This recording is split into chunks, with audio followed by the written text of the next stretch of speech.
ایک دفعہ اللہ سے کہہ دے کہ اے اللہ مجھ سے جو جرم ہوا، اگر کسی نے زنا کیا ہے، ایک دفعہ کہہ دے اے اللہ آئندہ نہیں کروں گا.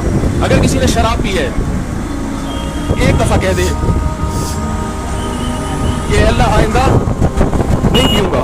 اگر کسی نے اپنے والدین کو ستایا ہے، ایک دفعہ کہہ دے اے اللہ آئندہ نہیں ستاؤں گا. اگر کسی نے وراثت کھائی ہے، ایک دفعہ کہہ دے اللہ حق واپس کروں گا، آئندہ کسی کا حق نہیں دباؤں گا. اگر کسی نے انٹرنیٹ پر بیہودہ فحش فلمیں دیکھی ہیں، ایک دفعہ کہہ دے اللہ دیکھ چکا آئندہ بولو بھائی نہیں دیکھوں گا.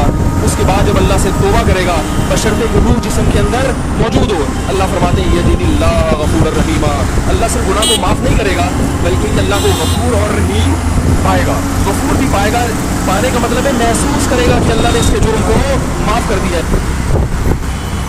8 لاکھ مسلمانوں کی لڑکیاں مرتد ہو کر ہندوؤں کے ساتھ جا چکی. RSS نے ایک بہت بڑی ٹیم تیار کی ہے جو اپنے ہندو نوجوانوں کو 3 یا 6 مہینے کی ٹریننگ دیتے ہیں. اردو زبان بہترین لکھنوی زبان سکھاتے ہیں. تشریف رکھیے، کیسے مزاج ہیں، کیا حال ہے، خیریت ہے، آپ کی دعائیں ہیں، یہ الفاظ سکھاتے ہیں. اور الحمدللہ، انشاءاللہ، ماشاءاللہ، انا للہ، یہ سب سکھاتے ہیں. اور اپنے نوجوان لڑکوں کو یہ سکھا کر کہتے ہیں اب تو مسلم لڑکیوں کو پھنساؤ.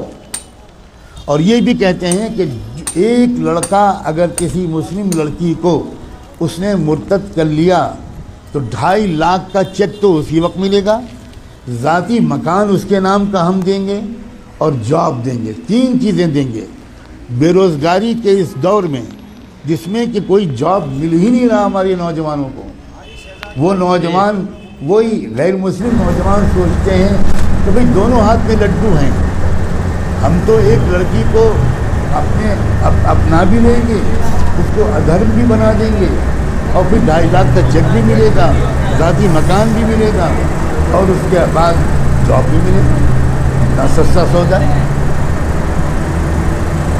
کسی ہندو لڑکی کے ساتھ اگر شادی کرنا ہو تو مصیبت ہے.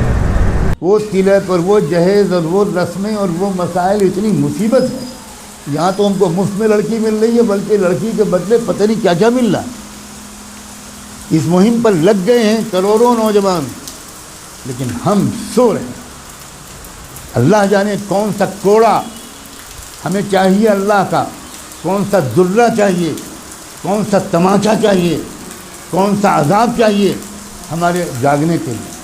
میں نے آیت پڑھی تھی، یہ جو اس وقت کا مسئلہ گناہوں کا نہیں ہے، اس وقت کا اصل مسئلہ ارتداد کا ہے. ہمارا ایمان چھیننے کے لیے بلینز آف ڈالرز کے فنڈ ایلوکیٹ کیے گئے ہیں. ان پیسوں کا صرف ایک استعمال ہے، مسلمانوں کی جان اور مال لوٹنا. یہ بہت چھوٹا کام ہے. اب جو کام ہے وہ یہ کہ ایمان چھینو. ڈراؤ دھمکاؤ بھی، لالچ بھی دو. ڈرانا دھمکانا بھی آپ نے پچھلے 1 ہفتے میں خوب سن لیا. اور لالچ دینے کی بات اگر نہ سنا ہو، کانوں میں روئی ٹھوسی ہوئی ہو، تو آج تو میں کم سے کم آپ کو بتا رہا ہوں، اب تو جاگ جاؤ. اپنے بچوں اور بچیوں کو کہاں پڑھوانا ہے اور کہاں نہیں پڑھوانا ابھی بھی سمجھ میں نہیں آئے گا. اکبر الہ آبادی جو الہ آباد ہائی کورٹ کے جج تھے، انہوں نے شعر کہا تھا. وہ کوئی مولانا نہیں تھے، وہ کوئی حاجی صاحب اور حافظ قرآن نہیں تھے، انگریزوں کے زمانے میں ہائی کورٹ کے جج تھے. انہوں نے یہ شعر کہا تھا، یوں قتل سے وہ بچوں کے بدنام نہ ہوتا، یوں قتل سے وہ بچوں کے بدنام نہ ہوتا، افسوس کہ فرعون کو کالج کی نصیب.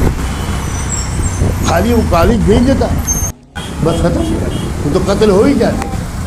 اپنے ادارے قائم کرنا، اپنے اداروں میں اپنے بچوں اور بچیوں کو پڑھوانا اسلامی تہذیب کے ساتھ. میں بالکل نہیں کہتا کہ آپ نہ پڑھوائیں، لیکن میں یہ ضرور کہتا ہوں کہ اس طرح پڑھوانا کہ ان کی عزت بھی لٹے، ان کا ایمان بھی چھینے، اس طرح پڑھوانے سے بڑھ کر کوئی پاگل پن دنیا میں. اس سے بہتر یہ ہے کہ میری بیٹی بالکل ان پڑھ رہے، جس کو لگتا ہو کہ یہ غلط جملہ ہے بھگتے گا انشاءاللہ. خدا جانے تب ہوش آئے. خدا جانے کب تک ہم جمعے کی نماز پڑھ کر اپنے کو اللہ کا ولی سمجھتے ہیں۔ ہم میں سے اکثر لوگ اپنی لڑکیوں کو کالجز میں، یونیورسٹیز میں، اسکول میں دیکھتے ہیں اور بالکل خبر نہیں لیتے کہ ہماری لڑکی وہاں سے سائنس پڑھ رہی ہے یا وہاں فحاشی پڑھ رہی ہے، ہماری لڑکی وہاں سے میتھمیٹکس اور فزکس پڑھ رہی ہے یا وہاں سے کفر سیکھ رہی ہے، بالکل بے خبر ہے۔